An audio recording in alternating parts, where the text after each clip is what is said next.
so feeling tired, were to quit practice altogether at that point, simply saying, well, yoga burnt me out. Every time we give up on something, the strength of our intent is diminished. Once we abandon this spiritual path, it might not be so easy to take it up again. If we quit, then all we are left with is the exhaustion. If instead we employ discernment and seek out guidance, we can potentially learn how to tailor this practice to fit the place just where we are. Then we can persist and build up and increase our stamina over time. The mind and the body are not separate. Problems only arise because the mind thinks itself separate from the body. Problems are not a bad thing. If not for the problems, what reason to incarnate in the first place? They are the fertile ground of our growth. They make life interesting. Consider the power there is to be unearthed in the place of our mistakes. Consider what new avenues to truth may await to be discovered within those mistakes. Embrace failure. Detachment leaves space for enjoyment in what the moment brings. Once you realize that the mind and the body are not separate, you may experience that your body and the body of the earth are one and the same body, and that the universal life energy that permeates the body of the earth is the source of the spirit that animates your own unique being.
Consistency in practice is crucial to development. Harmony will only come to us if we build up our own keen powers of observation. Asana practice then becomes a school ground of inquiry. How many ways are there of adjusting downward-facing dog? What elements and chakras are stimulated or cooled in the various postures? What is the nature of the intelligence that guides this process? The practice itself will answer every such question in time. Psychic heat is generated in the physical body during the practice of asana. This can be conceived of as a refined physical expression of pure awareness. In the asanas, we move from the front to the back, and then the back to the front, from the external to the internal, and then we can release into every posture. Clinging too tight to goals can suffocate the spirit. The flexible tree is not broken by wind or heavy snow. Become as a river. The forms of the postures are then like the stones that lie in the river's path. The river assumes the forms of the stones as it flows over and around them. This is the meaning of vinyasa, a continuous flow. Just as the river pours over the myriad forms without attachment, even as we follow the choreography of each sequence, let spontaneous actions flow during and between asana. Just try to be aware what such actions or responses indicate about the effects of the previous posture. One of the goals of asana is to increase our awareness and gain gradual control over the internal movement of energy. This is the basis of all the martial arts as well, and is in essence a series of shamanic techniques. The practice is concerned with recognizing and bringing into balance the male and female aspects of the psyche and their physical manifestations within the body. The hard and the soft, the hot and the cool, the quick and the enduring. Just as in the first law of energy, which states that in any given physical or chemical change or transfer, energy is neither created nor destroyed, but simply changed from one form to another, so in vinyasa we pass through the many forms, but the eternal nature of the soul remains unchanged and abiding. Learning to give witness to the changes from this innermost, unchanging viewpoint is the essential task of the yogin. Do not confuse this witness with the inner critic or the judge. They are not the same. They are in fact diametrically opposed. The judge is a form of ego entrapment that wants to force us to give up on our practice, either by shaming us with our inadequacy or leading us to push ourselves so hard that we wind up in injury. The witness serves solely to set us free. Through the development of witness consciousness, we may begin to ask, who is it that is suffering? We all come to this practice initially because we are suffering in one way or another, be it mentally, physically, or more likely both. We may look around us and wonder if anyone in this automated society is still truly and authentically alive, cut off from the wonder, awe, and mystery of nature, and working in boxes with hearts so bored and stifled they might register a flatline that then requires mass media megadoses of sex and violence just to get a vicarious shot at feeling alive again. To practice yoga is to become yoga. To become yoga is to return to the natural state. whatever rational explanation we may give for embarking on the yogic path, intuitively we have understood that this choice represents our best hope for potentially alleviating our suffering and discovering a true path to freedom. Always seek to discover the feet of any asana. The feet of the pose will be the sum of all those body parts that intentionally maintain or seek contact with the floor, the earth. For instance, the feet in the pose Adho Mukha Vrikshasana, the handstand, are, within actuality of practice, our hands. It is through the conscious grounding of the feet that all ascending action thus arises. Awareness of the vertical axis in relation to the horizontal is a crucial factor in attaining balance in asana. In each asana, try to maintain an awareness of the points of the hips to the points of the shoulder points in relation to the intervening length along the rib cage. Imagine and move out of a perpendicular and horizontal transverse line intersecting at the core of the Uddiyana Bandha. We say that the feminine line is horizontal and the masculine is vertical, as we explore this harmony of opposites in the physical form. There can be no ascending action without a corresponding descending action. Observe the action of the ascent and descent in every asana. Find the Mula Bandha in all the hollow spaces of the body. Begin by creating the ascending and descending actions out of the soles of the feet, with the four corners of the foot grounding and the center of the arches rising. Carry these actions up through the legs, with the backs of knees soft and the calves descending to the heels, the kneecaps lifting and the quadriceps engaged. We must ask ourselves, how is the energy of the pose grounded? Where is it grounded? What is the motor of the ascending action? Is it operating out of an open or a compressed space? Points of pain indicate compression or blockage of energy flow.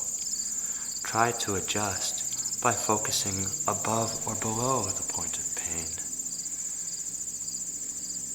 Return to the bone. Go back to the essence. Increase awareness of structure. Go back to the skeleton. Bones move with the intelligence of the body. Muscles are driven by the will of the mind. The strength of the yoga postures does not rely on the muscles.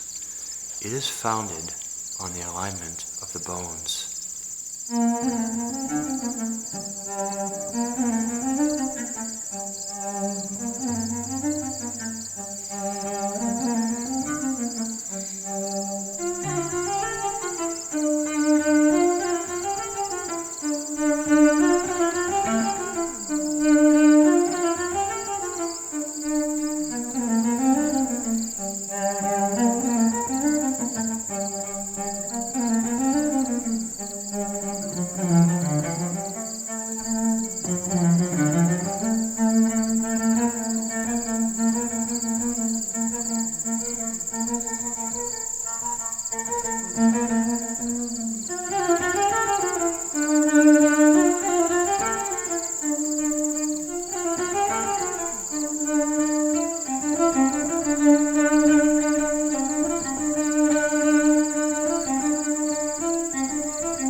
as the Kundalini energy commences to awaken and is released from the root lock, this instinctual knowledge will begin to inform all one's states of daily attendance, of dreaming and waking and dreaming again. If one experiences the Supreme Being alive within oneself, then one is sure to experience that mysterious presence alive within everyone else.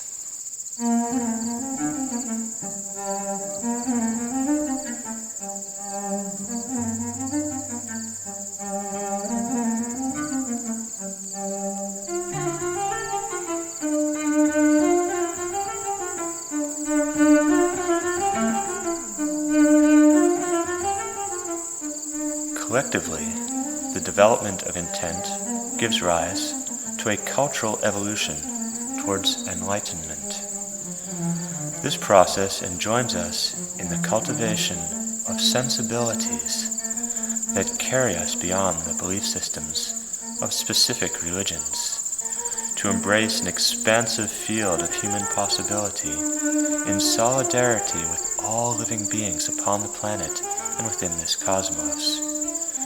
As grandiose as all this may sound, the practice of intent begins with a single conscious breath linked to the humble assumption of form within the context of performing the yoga asanas. Through intent, use the breath to inform the postures from within.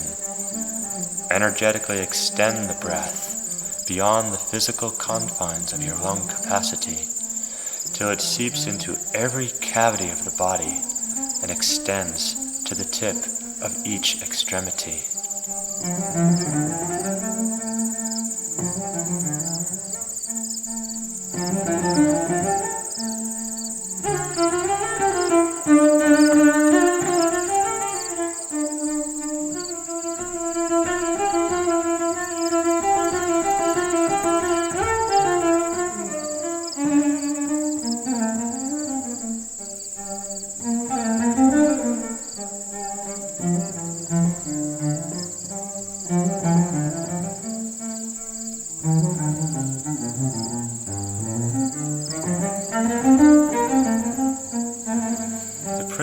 Condition for the accretion of disease states within the body is a lack of oxygen. The breath is the key to unlocking the secrets of the bandhas, because the breath serves as a guide and a gateway to the intelligible healing force of prana. If we breathe in to create the form of the asana, the breath directs the intelligence of prana. Prana, in its diffuse form, is the primal organizing principle within the ultimate energetic entities that comprise our universe.